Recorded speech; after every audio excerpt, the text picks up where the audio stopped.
통금과 사례가를 1시간. 정부가 9시 통금, 소위 1시간 유예했습니다. 연장했습니다. 밤 10시. 그런데 수도권 자영업자는 빼고 라고 방침을 밝혀서 논란이 되고 있어요. 오늘 새벽 자영업자들이 반발을 했습니다. 9시 영업 제한 왜 수도권만이냐라는 겁니다. 식당, 카페, 실내 체육시설, 당구장, 노래 연습장 등 다중이용시설 수도권 밖으로 벗어나면 밤 10시까지 영업이 됩니다. 오늘부터예요. 하지만 수도권은 여전히 밤 9시에 이른바 통금 조치가 유지됩니다. 자영업자들이 반발하고 있는 대목입니다. 강력하게 사흘간 개점 시위할 거다라고 밝혔고 오늘 새벽 첫 개점 시위 시작했습니다. 저희가 현장 다녔습니다. 근거 없는 21시 영업시간 제한 즉각 폐지하라. 인내하라. 조금만 버텨달라. 장사할 수 있게 해주겠다. 아니요. 저희는 더 이상 버틸 힘이 없습니다. 저희를 살려주십시오. 재산권 유린을 떠나 생존권까지 무참하게 망가뜨리는 영업 규제를 도저히 따를 수 없음을 호소하기 위해 이 자리에 나왔습니다. 네, 박정화 대변인. 예. 수도권 자영업자들이 굉장히 지금 힘든데 정부로서도 그 고민이 좀 있었을 것 같아요.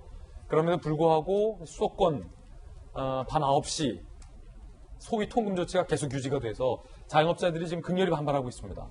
저는 저분들 저렇게 얘기하는 게 충분히 이해가 갈 것 같아요. 지금까지 뭐 1년 이상 동안 코로나 때문에 영업도 못하고 버텨오시는 것만으로도 굉장히 고통스럽고 그나마 다행이고 이미 쓰러진 분들이 또 너무 많아요. 그래서 지금 여당 내에서 일부 논의가 되고 있는 손실보상이 어떻게 되고 소급 적용이 되고 안 되고 이런 얘기 말도 안 된다고 생각하거든요. 저분들 정부가 정책 이렇게 세워서 영업 못해서 손실된 거 저는 배보상 다 좀 해줘야 되는 게 맞고 지금 재난지원금도 저렇게 힘든 분들 집중해서 해줘야 된다고 생각을 하는데 근데 정부에도 사실은 이게 글쎄 너무 이게 행정 편의주의적인 생각 아닌가 싶은 생각이 들어요. 이게 사실은 무슨 9시 넘으면 코로나가 활동하고 그전에는 활동 안 하는 야행성이냐라는 비아냥도 있는데 왜 저렇게 9시를 딱 정해가지고 영업하고 안 하고 이렇게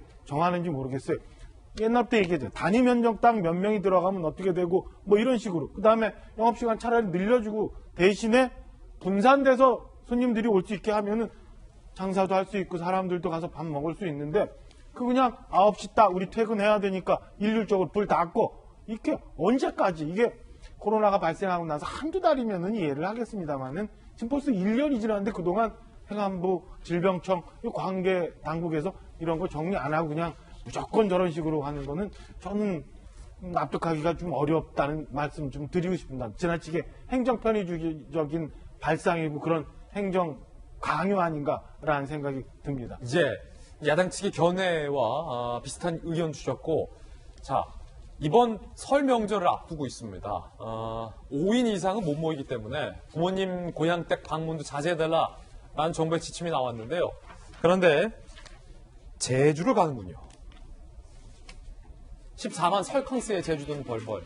설 연휴 하루 전 10일에서 마지막 날 14일 하루 평균 관광객 28,600명으로 예상 14만 3,000명 방문이 전망되고 있습니다.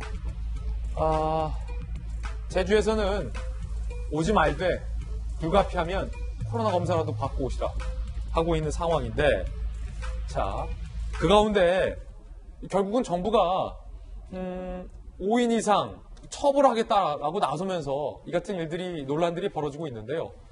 방송인 김어준 씨에 대해서 마포구청이 서울시의 판단까지 받았는데 과태료 청구를 머뭇거리고 있다라는 보도도 나왔습니다.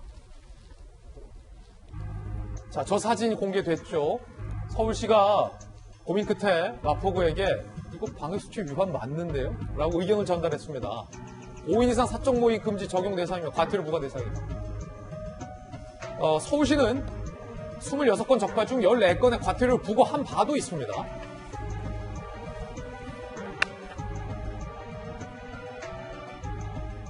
김수경 박사님, 강력하게 정부가 처벌하겠다. 결국 그것 때문에 자영업자들도 반발하고 있는데 이상하게 마포구청의 고민이 좀 깊어지는 것 같다라는 보도들이 나오고 있어요. 누구에 대해서? 김어준 씨에 대해서. 어떻게 보십니까?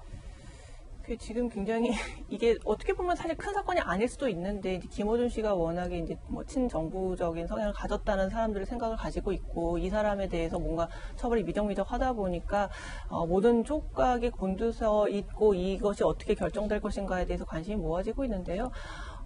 그냥 공정하고 공평하게 별로 어려운 사건도 아니잖아요. 뭐 판단해야 될 게 많은 것도 아니고 빨리빨리 처리해서 뭐 이런 게 정치적으로 코로나를 정치적으로 막 이렇게 자꾸 해석하는 것 자체가 되게 좋지 않은 것 같고요. 그냥 빨리빨리 처리해서 공평무사하게 일이 해결됐으면 좋겠습니다.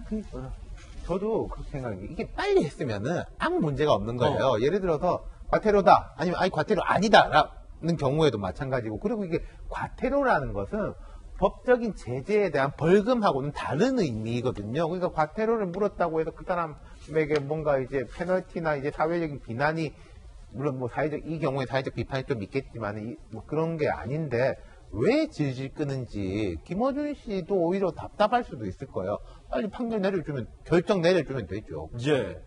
자, 마포구의 고민이 왜 길어지는지, 왜 서울시의 유권에서까지 받게 됐는지 마포구청의 추가적인 해명 나오면 또 보도해드리겠습니다.